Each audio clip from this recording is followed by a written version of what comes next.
Welcome to the ASC tax blog for June 2017. By now you should be well on your way to completing your P11Ds for 2016-17. It can be a right pain filling in all those forms, and then once they're processed you often have to deal with a load of employees who aren't happy that their tax codes have changed. But there could be a better way of dealing with it.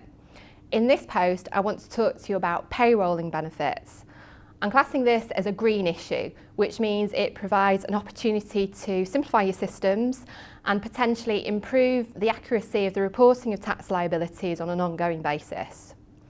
So, if you payroll a benefit, you calculate its cash equivalent using the normal benefit in kind rules. You then divide that by the number of pay periods in the tax year. This amount is then added on to the employee's pay, the taxable pay in each of those pay periods. In this way, they're effectively spreading the tax liability over the entire tax year. Now, that benefit doesn't go on a P11D, and if they don't have any other benefits in kind, then you don't need to fill in a P11D for them at all. However, from your perspective, you've still got to include the value of it on your P11DB, and also, if applicable, account for Class 1A national insurance on it. There are two benefits you can't payroll. First of all, you've got employer-related living accommodation, and then most importantly for dealers, we've got interest-free or low-interest loans. So if, for example, you operate an ECOS, you're still going to need to fill in P11Ds for those. Now, full details of all the rules to do with payrolling can be found on HMRC's website.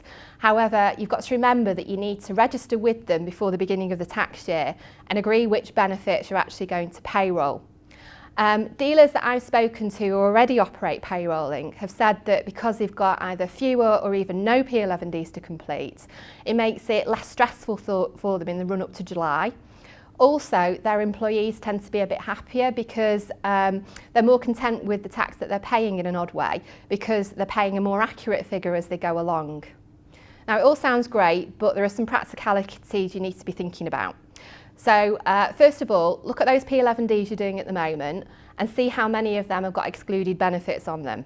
If you've got absolutely loads on there, then there's not going to be any point in applying for payrolling benefits in kind. Also, you need to think about it from the employee's perspective, because although those tax liabilities might be more accurate, they're probably paying them earlier than if they were just accounting for them under the normal P11D system. Finally, you need to be careful with the employee's tax codes for this year. You need to make sure that they're completely up to date with all the benefits they're receiving and the correct values. Otherwise, they might feel the first year that you payroll benefits, it might be a bit costly for them. The reason for that is that they might have an underpayment from this tax year, which they're repaying, but then they're also paying tax on the benefits they're receiving in 2018-19 as they go along. So they're effectively paying two tax liabilities in one tax year, which I don't think they're going to be that pleased about. I hope you found this blog useful and it's given you some ideas for how you can account for benefits in kind. But if you need any more information, then please just get in contact with me.